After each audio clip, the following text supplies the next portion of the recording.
So today I would like to discuss about concepts like karma. And when we say that the universe is the reality, the manifested reality is a mirror reflection of who we are on the inside. And then we talk about things like acceptance, you know, not when we are like looking at growing within spiritually, so called, as a person and evolve as a person.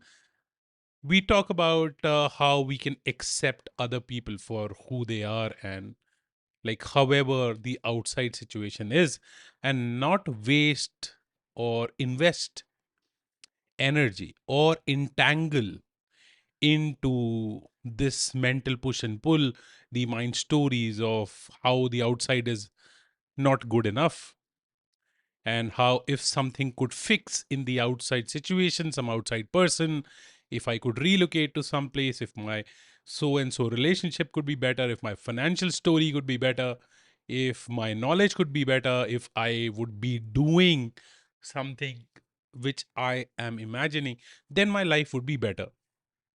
And there are so many of these concepts, right? But I want to like really simplify all of this, and I would simplify this by using terms or by saying stuff which you already know. Like there is nothing novel about what I'm going to say, but probably once you hear it, it will really simplify the way you look at things and the way you're trying to progress in your spiritual journey, or even if you're just trying to live life better and better every day. So we all kind of understand and agree that we are a witness, right? And we are consciousness witnessing itself, because when I am moving my hand, I can witness my hand moving, and I can witness the feeling in my body, or the feeling in this body, and I can feel, I can witness the thoughts that are going on in my mind from moment to moment. I can witness the rise and fall of emotions within my body, and I can similarly witness this camera. I can witness this microphone. I can witness the books behind me. I can witness this entire reality. I can like witness other people speaking, other I can listen to stuff happening around me. I can see these beautiful forms around me. Like at the end of the day, they are all forms. Form of visual content, form of auditory content, form of sensory content in terms of taste, form of sensory content in terms of touch. Yeah, like they are just different forms. So all of this is just, we are just witnessing all of it, and we are not what we are witnessing. So by that, I am not the body, I'm not the mind, I'm not my emotions, and neither I am this glass that I can see, or neither I am the water that I can drink. So I am just the witness. But the witness, I cannot see the witness. Where is the witness? Like, who is the witness? So who am I? I can't see it. I can just witness. So by virtue of that, I am just nothing. I am just nothing. But at the same time, because I can witness this, I can witness this, I can witness this, I can witness this, and I can witness the entire outside reality, I am all of it. So it is neither and it is both. But why am I telling you all of this? Is because it is all one. Either I am none of it and nothing really exists, it's all an illusion, or I am all of it.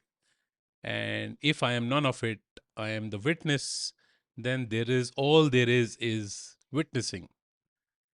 And if I am all of it, then all of it is me. So, in either case, all of it is me. The entire manifested reality, whatever I can feel or cannot feel, is me, which is consciousness, which is non duality, which is oneness. But somewhere along the line, with the ego developing and with the mind, acquiring concepts and beliefs and knowledge, it kind of started believing that I am a separate identity and I am the creator and I am separate from the creation. Whereas the creator and the creation is the same, it started seeing itself separate because through different thoughts and beliefs, what it saw was changing and it sort of started feeling that it was in control, where there was no such control because I am the control and there is no such separation. So, this separation kind of became more and more magnified, more and more exaggerated to the extent that now we see everything as separate.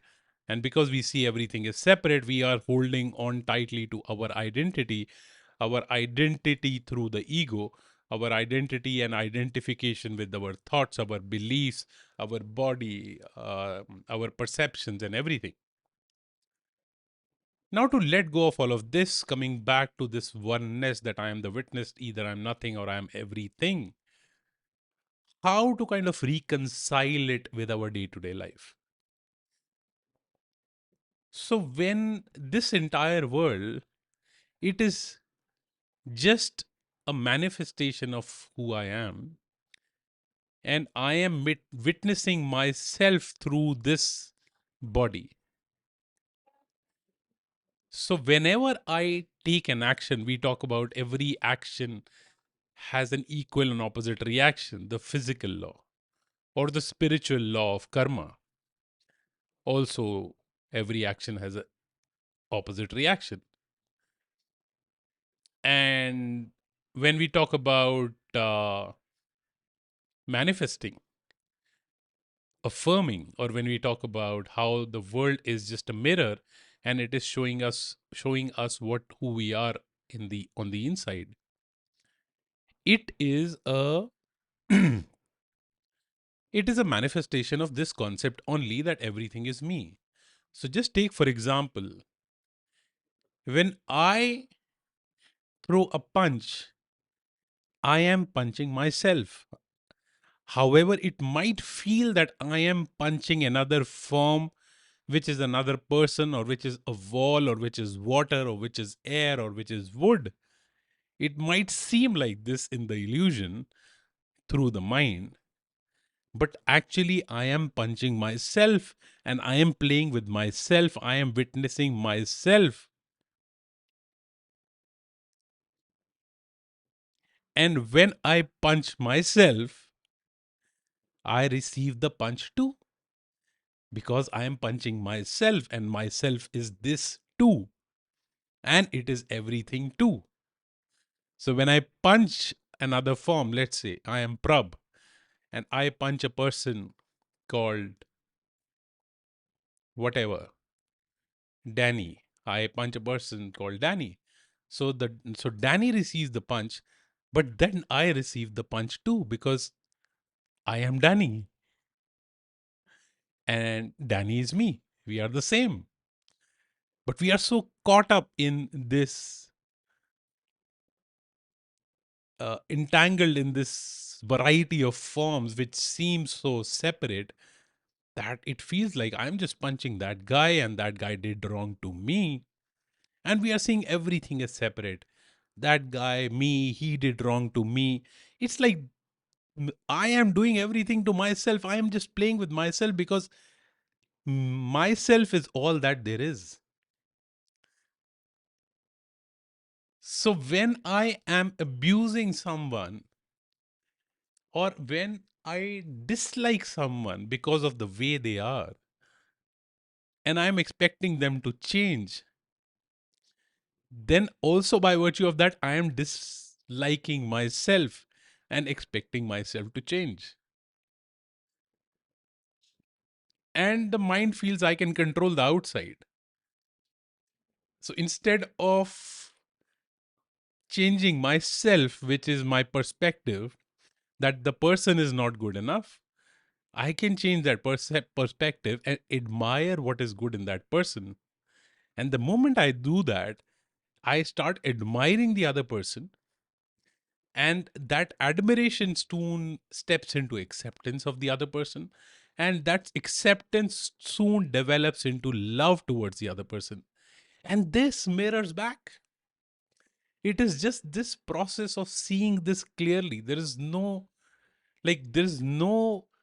rocket science in this. We have developing like so many theories, confusing people, affirmation like this, and it is just my love with myself. I'm just playing with myself.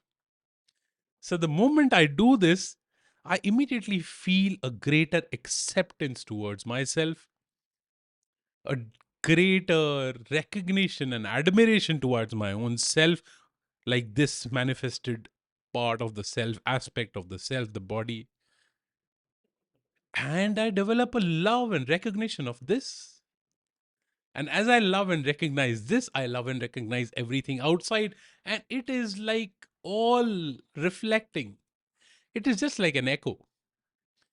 Like we all as children and even otherwise have played, like had so much fun by shouting and listening to the echo when we are in a empty room, or when we are in the mountains, or a place where there is a good echo, and we say I love you, and it says back I love you, I love you, I love you. Although the form of the echo might be slightly different or completely different, because when I punch someone, it's not like immediately I receive a punch back. So we get confused because we are so much in the mind that, oh, that other person is separate. And like this, the reality is so deep that we are getting entangled and confused in this illusion of time and illusion of separation. I let the helicopter pass. I guess like there is a lot of noise from the helicopter. So we are So we are getting so entangled in that we are losing sense that we have just come here to play, and play with no one else but our own selves. It's just a self play. And if we recognize that, I think that is Simran, that is the mantra. In all religions, like there are mantras and that you repeat. This is the mantra. This seeing is the mantra. And this seeing does not require the eyes or the ears or the nose or the tongue. This is a deeper seeing. This is a shift in the way you perceive and receive everything. So immediately you can see that shift in your life, that whatever you're pouring outside, you're pouring inside. And the outside is just a magnified manifestation of the inside, a more elaborate and opened and kind of unfolded manifestation of the inside. So it's not separate. And likewise, like the physical laws are just a complete manifestation of this oneness, this non duality. Like, why does, when I do a pull up and I am pushing the bar down and I get an equal pull by the bar up, the bar pulls me up? Because while I'm pulling the bar down, the bar is also me. So the bar is pulling me up. I am pulling the bar. So I am pulling myself. So I am pulling myself. It's just the same. And we are like completely drawn into this reductionist analysis, over analysis of what is this? Like we can't analyze this. Like there is nothing. And everything there is me. So just keeping this in mind, I hope this would have provided you some kind of perspective, and just do try and reflect on this and see what comes up for you. And if you like this, hit the like button, leave a comment, suggestion, feedback, share your own experience or journey, and hit the subscribe button. Love you. Have a beautiful day. Bye bye.